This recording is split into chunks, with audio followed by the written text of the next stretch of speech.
আসসালামু আলাইকুম। ড্রপবিট স্টুডিওর পক্ষ থেকে আমি ইমরান আবারও হাজির। আজকে আমরা ছোট্ট একটা ক্লাস নিয়ে এসেছি। সেটা হচ্ছে স্টেপ সিকোয়েন্সার বা চ্যানেল র‍্যাক, যে যেটাই বলেন না কেন। এই স্টেপ সিকোয়েন্সার বা চ্যানেল র‍্যাক এটা কি, আমরা কিভাবে ব্যবহার করব সেটাকে একটু বুঝবো ছোট্ট করে।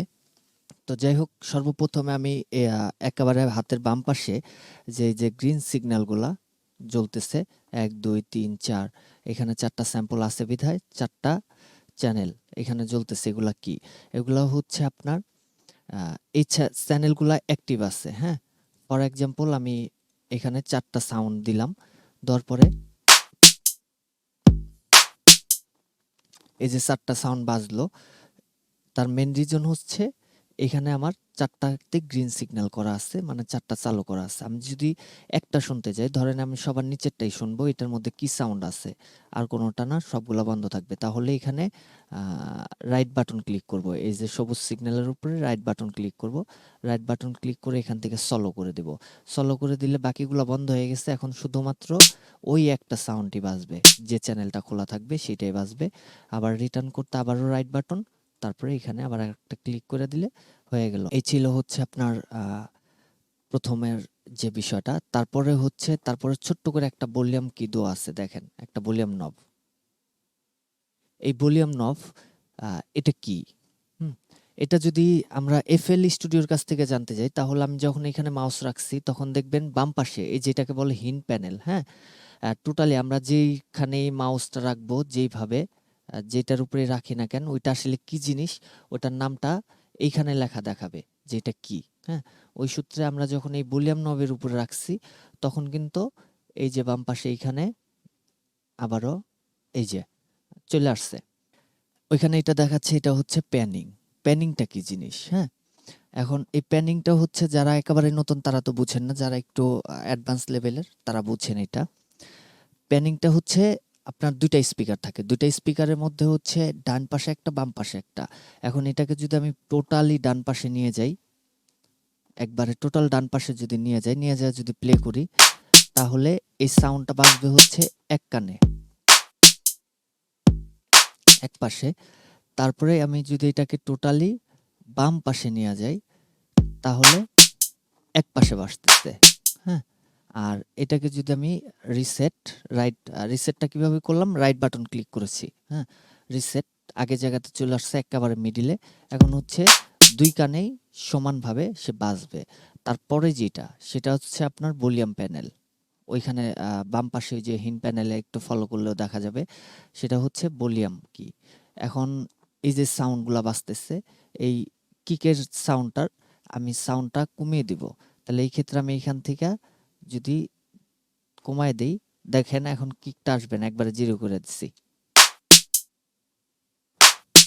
আচ্ছা, আমি আস্তে আস্তে একটু বাড়াচ্ছি, দেখেন আসতে থাকবে, পাচ্ছেন? এখন একবারে ফুল। সবার থেকে কিক সবার থেকে কিকের সাউন্ডটাই বেশি, হ্যাঁ? তো এটা হচ্ছে ভলিউমটা। আমরা যখন টোটালি স্যাম্পল নিছি, তখন কিকের সাউন্ডটা একটু কমাইতে হবে, বা স্নেয়ারের সাউন্ডটা একটু কমাইতে হবে। এই কমানো বাড়ানোর কাজটা আমরা এখান থেকে করতে পারি। তারপরে যেটা, সেটা হচ্ছে এই যে এইগুলা কি দেখাচ্ছে, ছোট্ট একটা মনিটর 1, 2, 3, 4, হ্যাঁ? ৪টা সাইন করাই আছে। এটা কি? এটা হচ্ছে আপনার মিক্সারে অ্যাসাইন করা। এখান থেকে আমরা এই সাউন্ডগুলাকে তো সিলেক্ট করলাম, প্লেলিস্টও নিলাম, সমস্ত কিছু করলাম। এখন এই সাউন্ডগুলাকে আমাকে মিক্সড করতে হবে। মিক্স করতে গেলে যাইতে হবে আমাকে এই মিক্সচারে। এখন দেখেন, এই মিক্সচারে এই যে ৪টা সাউন্ড ১, ২, ৩, ৪, ১ থেকে ৪ পর্যন্ত এটা এফএল স্টুডিও ডিফল্ট ভাবে দিয়ে দিছে, আমাদেরকে ৪টা চ্যানেল সাইন করে দিয়েছে। এখন আপনি চিন্তা করলেন যে না, আমি অন্য কোথাও নিব, এই কিকটাকে ১ এ রাখবো না, আমি ১০ এ নিব। এখানে ধইরা একটু উপরের দিকে মাউসটা স্ক্রল করেন, দেখেন উপরের দিকে চলে গেছে। আচ্ছা, আমি ১ এ রেখে দিলাম। এখন আমাদের যেটা আরেকটা জিনিস বোঝার, সেটা হচ্ছে এখন এইখানে আমরা স্যাম্পল প্যাকগুলা কিভাবে আনতে পারি? আনতে পারি আমরা ২টা পদ্ধতিতে। একটা হচ্ছে এই যে আপনার প্লাস, হ্যাঁ? এই প্লাস চিহ্নে যদি আপনি একটা ক্লিক করেন, ক্লিক করলে আপনার টোটাল মেনুটা চলে আসবে, যে আপনার কাছে যা আছে এক্সটার্নাল, ইভেন বান্ডেল প্যাকের সাথে যা যা আসছে সব চলে আসবে এখানে। আপনি ইচ্ছা করলে একটা নিয়ে নিতে পারেন। এখানে ক্লিক করলাম, ক্লিক করার পর আমার এটা চলে আসলো। হ্যাঁ, এই যে এটা চলে আসলো। তো এই সাউন্ড আমরা পাইছি। এখন আরেকটা পদ্ধতিতে আপনি আনতে পারেন, সেটা হচ্ছে আমরা এই যে এখানে যাব, এখানে যাওয়ার পরে হচ্ছে প্যাক্স,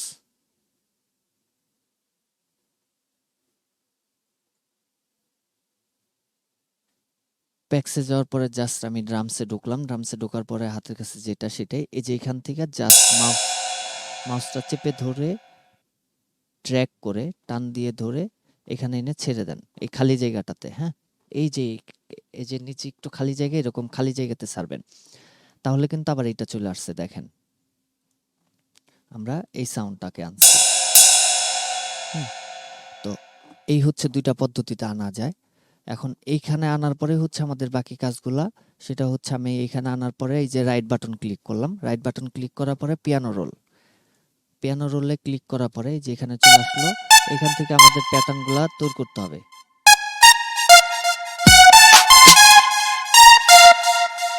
এখান থেকে হচ্ছে আমরা বিভিন্ন মিউজিকগুলা ক্রিয়েট করব। হ্যাঁ, তো এখন হচ্ছে এই যে এইটা কি, এটা হচ্ছে দেখেন আমরা যে যে স্যাম্পলগুলা নিচ্ছি ডিফল্টভাবে ওদের যে নামটা লেখা আছে সেই নামটা এখানে লেখা উঠছে। এখন এখান থেকে আমরা যেটা করতে পারি সেটা হচ্ছে আমরা এটার কালারটা চেঞ্জ করব আর নামটাও চেঞ্জ করব। তাহলে এখানে রাইট বাটন ক্লিক করছি। হ্যাঁ, রাইট বাটন ক্লিক করার পরে আমরা এখানে আসবো রিনেম অ্যান্ড কালার। এখানে আসার পরে আমরা এখানে একটা নাম লিখতে পারি। কথার কথা আমি এখানে নাম লিখলাম না, আমি একটা সংখ্যায় দিলাম। সংখ্যা দিলাম। এখন আপনি যদি এইখানে ক্লিক করেন, আচ্ছা এটা একটু আগে দেখায় নেই। আপনি যদি এখানে রাইট বাটন ক্লিক করেন তাহলে দেখেন এক এক করে একটা একটা করে একটু একটু করে কালার চেঞ্জ হবে। ধরেন আমি এটাকে সাদাই নিলাম, এই যে আমার নামটাও চেঞ্জ হয়ে গেছে, কালারটাও চলে আসছে। এখন ধরেন যে এখানে আমি আবারও রাইট বাটন ক্লিক করলাম, রিনেম অ্যান্ড কালার। তো এখানে আমি রিনেম করতেছি না, কিক 808 নাম আপনার মতো আপনি লিখে নেবেন। এখানে হচ্ছে জাস্ট একটা ক্লিক করবেন, লেফট বাটন ক্লিক করার পরে এরকম একটা কালারের জন্য একটা বার আপনার এখানে চলে আসবে। যদি আপনার এইরকম না এসে অন্য রকম আসে সেটা সমস্যা নেই, সেটা কালারের ক্লাসটার উপর আমি দেখিয়ে দিব আপনাদেরকে টোটালি। ধরেন আমি লাল নিলাম, লাল নেওয়ার পরে এখান থেকে অ্যাকসেপ্ট, অ্যাকসেপ্ট ইন্টার, লাল হয়ে গেছে। এটার কাজটা হচ্ছে এটা। আর এটা তো আমি সর্বপ্রথমে দেখিয়ে দিয়েছি। এটা হচ্ছে আমরা যখন রিদমগুলা সাজাবো তখন হচ্ছে আপনার এটা 4/4 অ্যাসাইন করা। 4/4 অ্যাসাইন করা, যার কারণে এখানে 1 2 3 4 1 2 3 4 1 2 3 4 1 2 3 4 চারটা আছে, চারটা মিলা হয় একটা বার। তো ওই ক্ষেত্রে আমরা একটা বারের মধ্যে আছি। চার চার এখানে এই ঘরগুলোতে আমরা যখন প্রেস করব তখন হচ্ছে এই যে আমাদের কিকগুলো চলে আসতেছে। একটা একটা করে আমি ক্লিক করব, একটা একটা করে চলে আসবে। এখন এখানে আমি একটা জিনিস বসাইছি কিন্তু এটা ভুল হয়েছে, এটাকে যদি আমি ঘোরাইতে যাই তাহলে এখানে রাইট বাটন ক্লিক করব, এটা চলে যাবে। আর নর্মালি লেফট বাটন ক্লিক করলে চলে আসবে, রাইট বাটনে চলে যাবে। এখন এটা হচ্ছে আমাদের প্লে, আমরা এখান থেকেও প্লে করতে পারি। হ্যাঁ, আবার যে না এখান থেকে করব,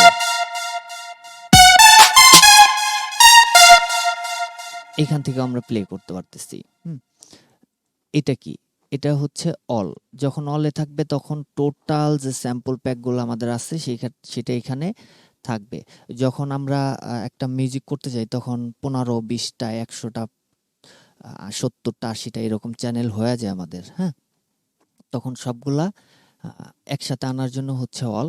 আর আর এখানে ছোট্ট একটা ভলিউম নব আছে, এটা হচ্ছে আমাদের রিদমের ক্ষেত্রে সুইমের ক্ষেত্রে কাজে লাগে। আচ্ছা আমি এটাকে একটু অফ করে দেই। আর সিঙ্গেলি একটা যদি আপনি এমনিতে অফ করতে যান তাহলে এখানে জাস্ট একটা ক্লিক করলেই হবে। এটাকে অফ করে দিলাম, অফ করে দেওয়ার পরে আমাদের শুধুমাত্র একটা রিদম প্যাটার্নই রয়েছে। হ্যাঁ, এখন এটাকে যদি আমরা বাড়ায় দেই একটা পরিবর্তন আসবে, দেখেন একটা সুইম চলে আসছে।